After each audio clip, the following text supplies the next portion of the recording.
बहुत पुरानी बात है। एक जंगल में एक गुरुकुल था जिसमें बहुत सारे बच्चे पढ़ने आते थे। एक बात की बात है, गुरुजी सभी विद्यार्थियों को पढ़ा रहे थे, मगर एक विद्यार्थी ऐसा था जिसे बार बार समझाने पर भी समझ में नहीं आ रहा था।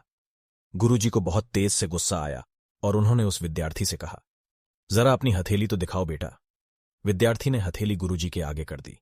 हथेली देखकर गुरुजी बोले, बेटा तुम घर चले जाओ, आश्रम में रहकर अपना समय व्यर्थ मत करो, तुम्हारे भाग्य में विद्या नहीं है।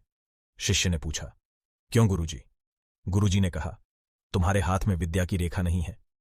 गुरुजी ने एक होशियार विद्यार्थी की हथेली उसे दिखाते हुए कहा, यह देखो, ये है विद्या की रेखा, यह तुम्हारे हाथ में नहीं है, इसलिए तुम समय नष्ट ना करो और घर चले जाओ और वहां अपना कोई और काम देखो।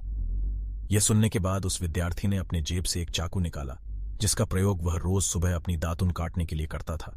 उस चाकू से उसने अपनी हाथ में एक गहरी लकीर बना दी। हाथ में खून बहने लगा। तब वह गुरुजी से बोला, मैंने अपने हाथ में विद्या की रेखा बना ली है गुरुजी। यह देखकर गुरुजी द्रवित हो गए और उन्होंने उस विद्यार्थी को गले से लगा लिया।